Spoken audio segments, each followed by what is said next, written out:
Hoje, desta vez, vamos estudar as Palavras de Deus, com o título A Mãe Celestial e o Santo dos Santos. Está escrito no Evangelho de Mateus, capítulo 13, que Deus nos ensina todas as coisas por parábolas, não é? Ele disse que publicaria coisas ocultas desde a criação do mundo por meio das parábolas. Através do Evangelho de Mateus, capítulo 13, versículo 35, nós podemos entender que, nas leis do Antigo Testamento, que Deus estabeleceu, Ele também vai revelar e cumprir a sua grande vontade que estava oculta no santo lugar e no Santo dos Santos. Realmente, há numerosas parábolas na Bíblia. O culto de adoração no Antigo Testamento e o culto de adoração no Novo Testamento são muito importantes. Deus disse que o adoremos em espírito e em verdade. O núcleo do culto do Antigo Testamento era o santuário. Sem o santuário, nenhuma festa poderia ser celebrada. Sem o santuário, nenhum culto poderia ser dedicado a Deus. Então, qual é a vontade de Deus e o segredo escondido no santuário? De agora em diante, vamos encontrar a resposta. Este é um modelo do santuário do Antigo Testamento. Na frente, há fogo subindo. Ali é o altar do holocausto. E atrás disso, tem uma casa que parece com uma tenda. Esse é o santuário. E entre o santuário e o altar, tem a bacia de bronze. Então, qual é a realidade do santuário do Antigo Testamento? Vamos encontrar a resposta por meio dos ensinamentos da Bíblia. Vejamos o santuário. Na direita, podem ver a entrada. Quando entram por essa porta, há uma mesa de pães. No lado oposto está o candelabro de ouro de 7 lâmpadas. No meio está o altar do incenso. Logo atrás, há o véu que divide o salão da frente e o salão de trás. Na frente do véu está o santo lugar. E atrás do véu está o Santo dos Santos. No Santo dos Santos está a Arca da Aliança. Então, o que o Santo Lugar e o Santo dos Santos representam? Como parábolas? Qual é a realidade deles? Vamos estudar isso hoje. No Evangelho de João, capítulo 2, versículo 20, está escrito: Replicaram os judeus: Em 46 anos foi edificado este santuário, e tu, em 3 dias, o levantarás? Ele, porém, se referia ao santuário do seu corpo. No Antigo Testamento, era chamado de santuário quando era móvel, e quando era construído como um prédio, era chamado de templo. Assim, o santuário e o templo significam a mesma coisa. O templo, o santuário, é o corpo de Jesus. O santuário representa Jesus. Vejamos o livro do Apocalipse, capítulo 21, versículo 22. Nela não vi santuário, porque o seu santuário é o Senhor, o Deus Todo-Poderoso, e o Cordeiro. Deus mostrou ao apóstolo João o santuário no céu. O que era o santuário no céu? Deus ensinou que o Cordeiro é o santuário. Desta maneira, o santuário representa o Cordeiro, Jesus Cristo. Agora, vejamos o Evangelho de Mateus, capítulo 27, versículos 50 e 51. E Jesus, clamando outra vez com grande voz, entregou o Espírito. Eis que o véu do santuário se rasgou em 2 partes, de alto a baixo. Como a morte de Jesus e o véu do santuário estão relacionados? Aqui tem um ponto importante que devemos entender. Quando Jesus morreu, o véu do santuário foi dividido em 2 partes, de alto a baixo, e se tornou 2 pedaços. Então, o que o véu, que foi rasgado em 2, representa na Bíblia? O que essa cena significa? Vejamos a Epístola aos Hebreus, capítulo 10, versículo 19. Tendo, pois, irmãos, intrepidez para entrar no Santo dos Santos, pelo sangue de Jesus. Aqui, a Bíblia especifica uma parte do santuário. O que é? É o Santo dos Santos. Em qualquer idioma está escrito que é o Santo dos Santos.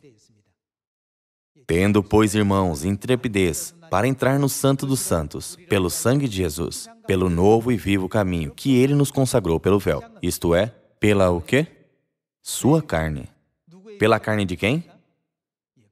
Pela carne de Jesus. O véu que dividia o santo lugar e o Santo dos Santos, na lei do Antigo Testamento, representa Jesus. E o santuário em si representa Jesus também. Há mais coisas que precisamos entender sobre o véu e o santuário. Na Epístola aos Hebreus, capítulo 6, versículo 19, diz: a qual temos por âncora da alma, segura e firme, e que penetra além do véu. O que havia atrás do véu no santuário? O Santo dos Santos, onde Jesus, como precursor, entrou por nós. Jesus, como precursor, entrou por nós. Isto significa que nós estamos o seguindo, certo? Se não há ninguém que o segue, a Bíblia pode dizer que ele entrou como precursor. Jesus, como precursor, entrou por nós. Então, o que devemos fazer? Depois dele, devemos entrar também no Santo dos Santos, certo? Onde Jesus, como precursor, entrou por nós, tendo-se tornado sumo sacerdote para sempre, segundo a ordem de quem? Segundo a ordem de Melquisedeque. Quem na terra segue a ordem de Melquisedeque hoje em dia? Não somos nós? Então, onde devemos entrar também? Nós também devemos entrar além do véu no santuário, isto é, no Santo dos Santos. Quando vem a estrutura do santuário, ele é feito do santo lugar e do Santo dos Santos.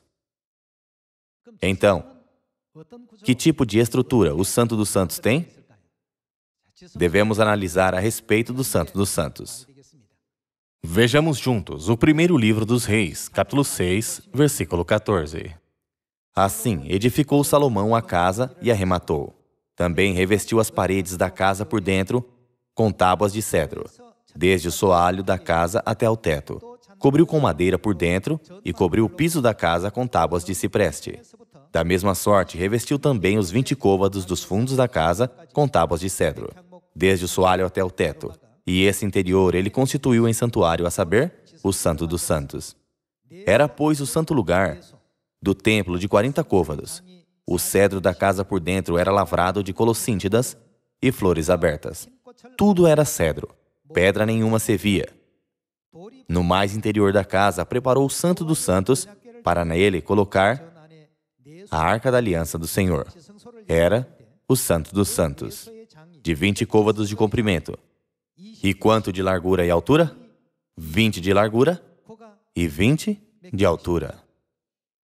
O pai de Salomão, Davi, havia deixado a sua vontade.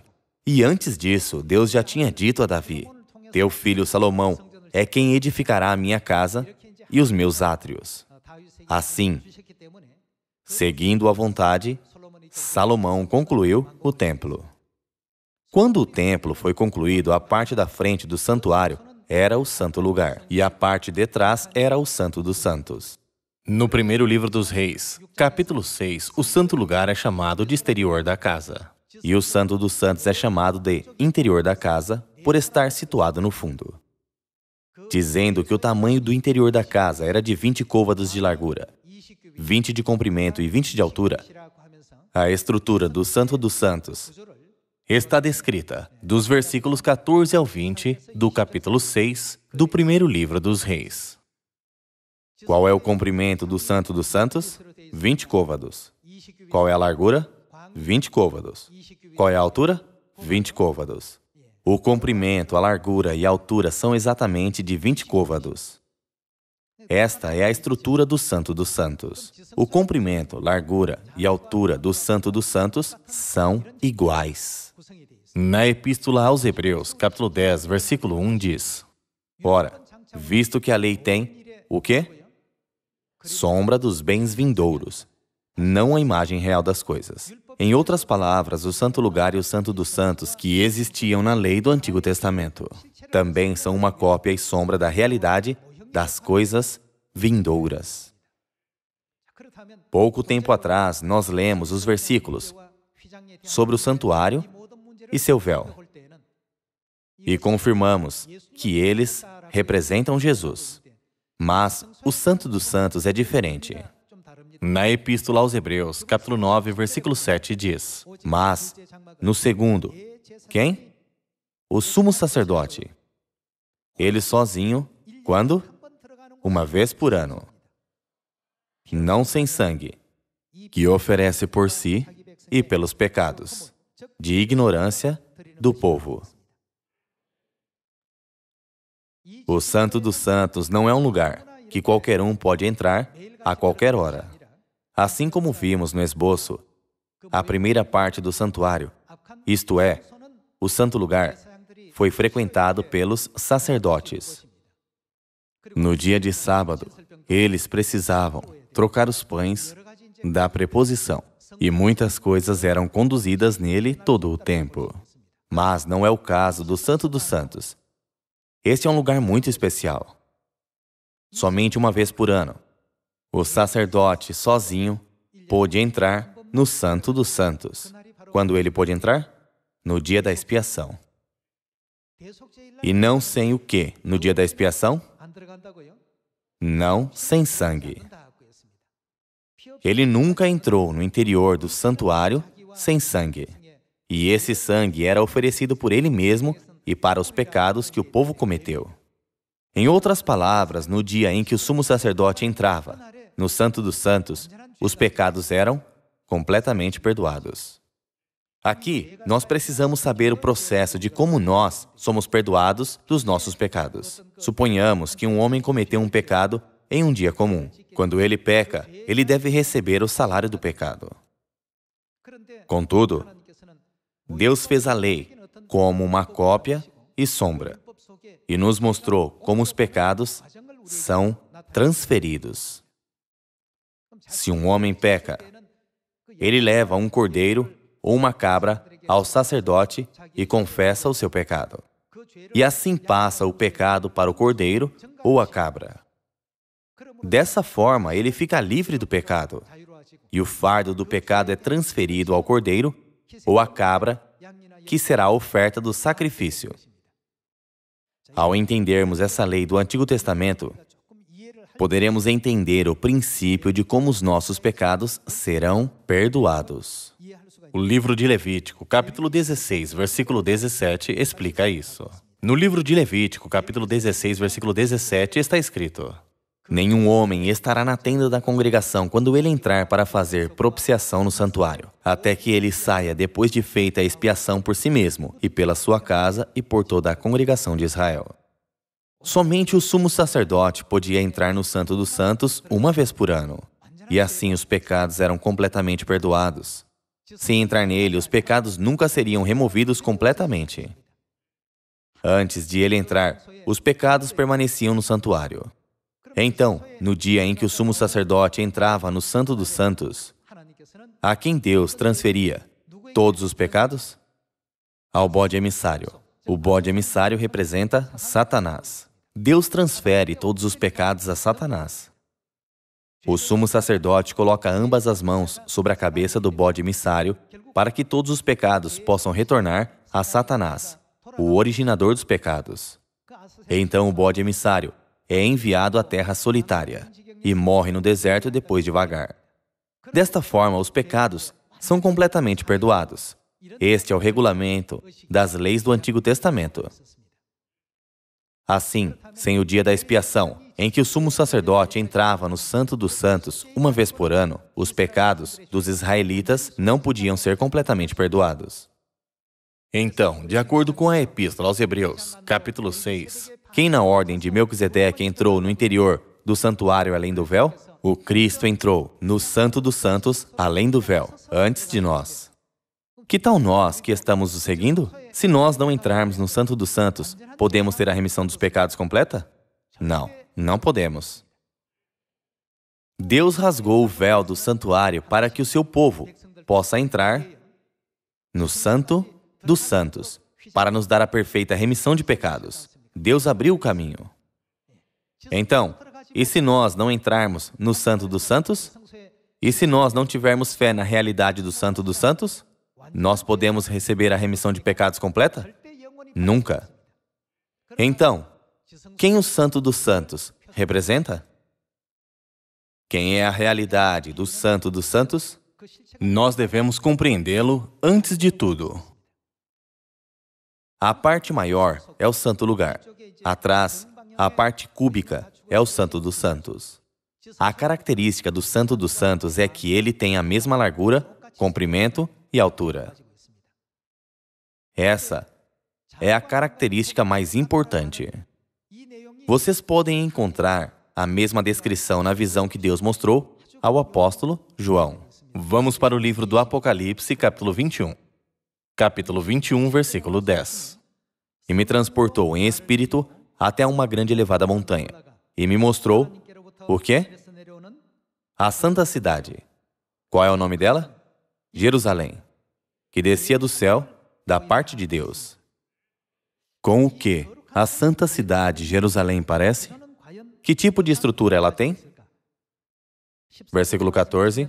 A muralha da cidade tinha 12 fundamentos, e estavam sobre estes os 12 nomes dos 12 apóstolos do Cordeiro.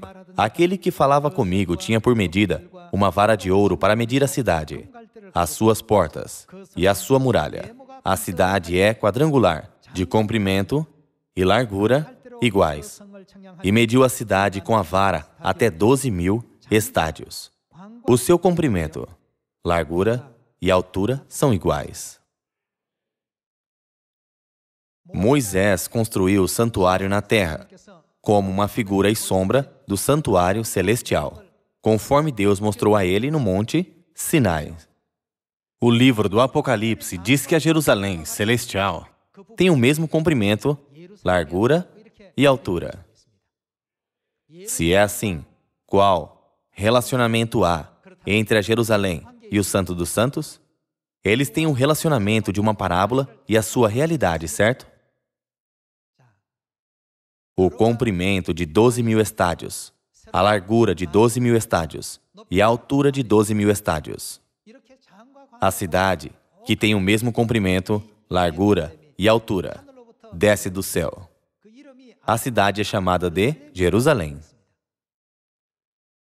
No passado, quando Deus mostrou a Moisés o templo do céu, ele revelou uma parte do santuário celestial a Moisés, conforme está descrito aqui. Então, que parte do santuário é a cidade da Nova Jerusalém? Certamente é o Santo dos Santos. Qual é a realidade da nova aliança, então? Nós entendemos que a Jerusalém é a realidade do Santo dos Santos, que tem o mesmo comprimento, largura e altura. Agora, vamos encontrar o que representa a cidade da Nova Jerusalém. Epístola aos Gálatas, capítulo 4, versículo 26. Mas a Jerusalém lá de cima é livre.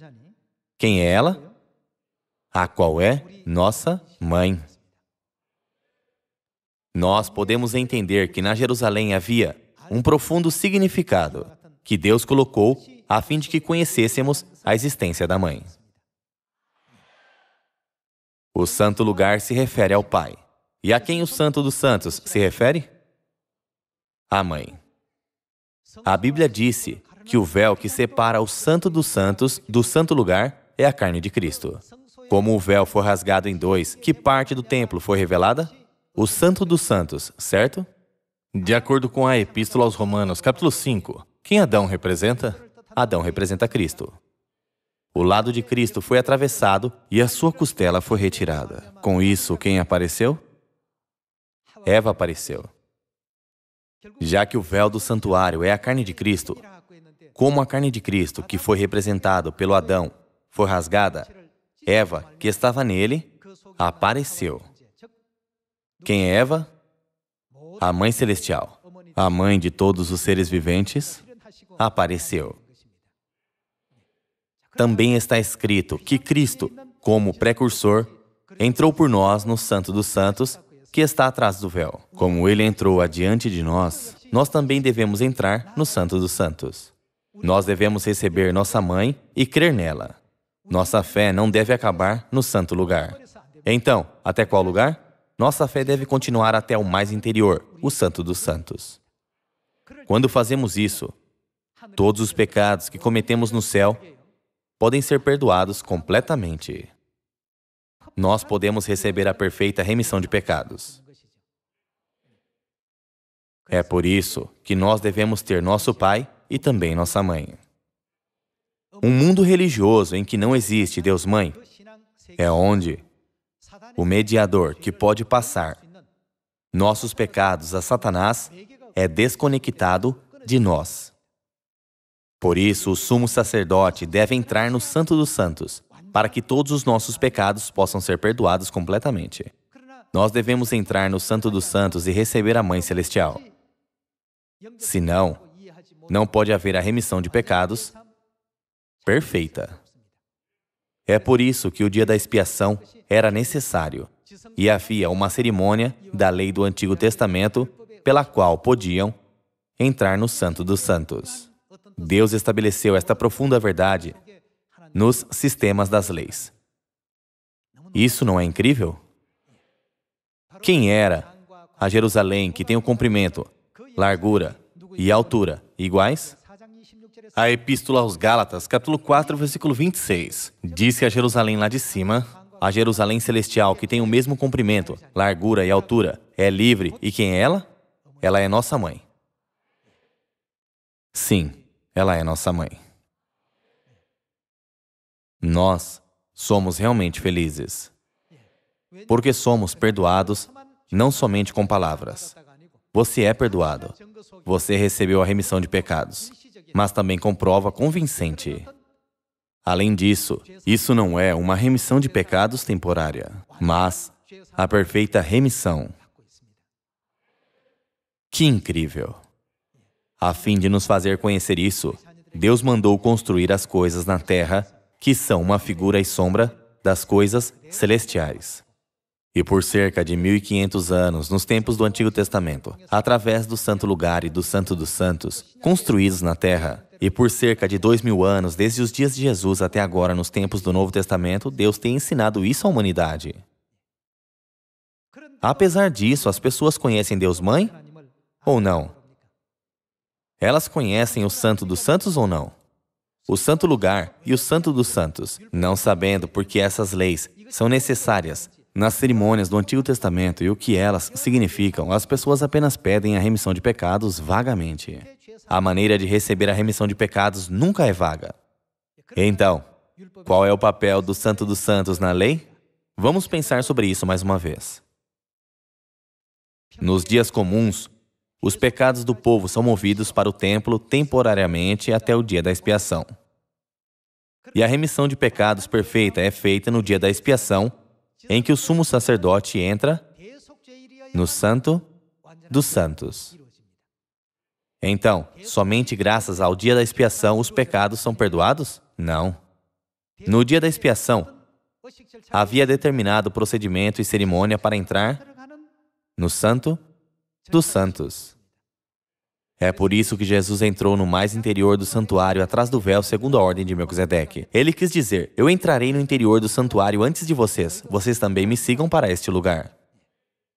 A Epístola aos Hebreus, capítulo 6, enfatiza este ponto. Porque a lei da antiga aliança que passou é mencionada repetidamente nos tempos da nova aliança? A verdade que o nosso Pai e a nossa Mãe nos deram é realmente maravilhosa, misteriosa e preciosa. Ainda que fiquemos nesta verdade incrível, se não tivermos agradecimento, alegria ou confiança na esperança rumo ao céu, e se balançarmos como juncos, isso é um grande pecado diante de Deus. Deus nos concedeu essa evidência clara e definitiva. Através de todo esse processo, nós devemos crer na Mãe Celestial, que é a realidade do Santo dos Santos. A não ser que tenhamos a fé na Mãe Celestial, não podemos dizer, recebi a remissão de pecados completamente. Eu posso entrar no reino dos céus. Mesmo que digamos isso, isso não será nada, mas um eco vazio e palavras vãs. Sem a Mãe Celestial, nós nunca podemos ser perdoados dos pecados. Nós nunca podemos ser conectados com a remissão de pecados.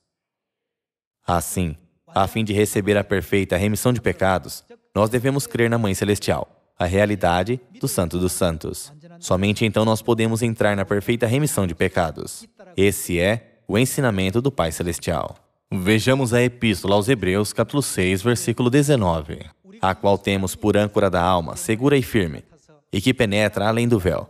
Se nós abrirmos o véu e passarmos por ele, há somente o Santo dos Santos, que penetra além do véu, onde Jesus, como precursor, entrou por nós.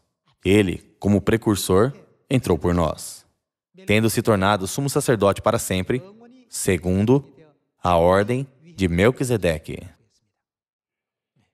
Se os pecados do povo, que foram empilhados no santuário, em dias comuns, pudessem ser perdoados completamente, sem entrar, porque ele entrou no Santo dos Santos, por meio do dia da expiação? Por que vocês acham que Deus fez essa lei? Deus quer que entendamos completamente a realidade do Santo dos Santos. A respeito da estrutura do Santo dos Santos, está escrito que o seu comprimento, largura e altura são iguais. E a cidade de Jerusalém Celestial também tem o comprimento, largura e altura iguais. De acordo com o padrão do santuário celestial, o terreno foi feito. Em conclusão, se não formos a Mãe Jerusalém Celestial, que é o Santo dos Santos, nunca poderemos receber a perfeita remissão de pecados. O Pai escreveu no seu caderno como segue: Eliseu seguiu Elias, Josué seguiu Moisés, Pedro seguiu Jesus e eu sigo a Mãe. Por que o Pai escreveu isso? Vocês não ficaram curiosos com isso? Quem entrou no Santo dos Santos? Cristo entrou no Santo dos Santos como precursor adiante de nós. Então também devemos segui-lo. É por isso que o Pai escreveu no seu caderno: eu sigo a Mãe. O Pai Celestial, Cristo Ansanron, que é o sumo sacerdote como a realidade de Melquisedeque, entrou no Santo dos Santos. Já que devemos segui-lo, ele entrou antes de nós. Portanto, nós também devemos entrar. O Santo dos Santos é o lugar aonde devemos chegar e entrar, e é o último destino da nossa fé. Agora, vejamos o livro do Apocalipse, capítulo 22, versículo 17. O Espírito e a noiva dizem: vem. Venha ao Santo dos Santos. A fim de entrar no Santo dos Santos, por qual lugar devemos passar? Devemos passar pelo Santo Lugar. Sem passar pelo Santo Lugar, ninguém pode entrar no Santo dos Santos. E para isso, tem um processo. A fim de o sumo sacerdote poder entrar no Santo dos Santos, ele deve lavar suas mãos e pés com água na bacia e depois deve entrar no Santo Lugar. Quando passar pelo Santo Lugar, pode ver o Santo dos Santos. O Espírito e a noiva, isto é, o Pai e a Mãe Celestiais, dizem vem. Em outras palavras, o Santo Lugar e o Santo dos Santos dizem vem, para a perfeita remissão de pecados. Nós cometemos pecados no céu e viemos à terra. Por isso, o que podemos fazer na terra é apenas nos arrepender dos nossos pecados. A graça da remissão de pecados é a grande bênção dentre as bênçãos de Deus. O último lugar de bênção é o Santo dos Santos. Deus diz: se vocês compreenderam isso, venham a mim. Venham. Mas os diabos dizem mentiras, criam rumores maliciosos e os espalham para as pessoas. Eles dizem: você nunca deve ir à igreja de Deus. Este é o esquema de Satanás para impedir as pessoas de receber a remissão de pecados. O reino dos céus está se aproximando cada vez mais. Eu peço seriamente que nenhum de nós se torne um filho tolo que perde o reino dos céus. No final da nossa jornada, veremos a Mãe. Foi uma longa jornada desde o santuário dos dias de Moisés ao santuário da Jerusalém Celestial. No final da jornada está a nossa Mãe. Pessoal, vocês não estão felizes? Eu também estou tão feliz. Regozijai-vos sempre, dai graças em tudo, orai sem cessar. Vamos mais uma vez gravar estas palavras profundamente nos nossos corações e demos eternas glórias e louvores a Deus Elohim por nos permitir conhecer esta graciosa verdade. Pai e Mãe, obrigado. Nós seguiremos o Pai e a Mãe até o fim, aonde quer que vão. Tendo esta fé, vamos completar a missão de pregar a 7 bilhões de pessoas neste ano. Muito obrigado, Deus os abençoe.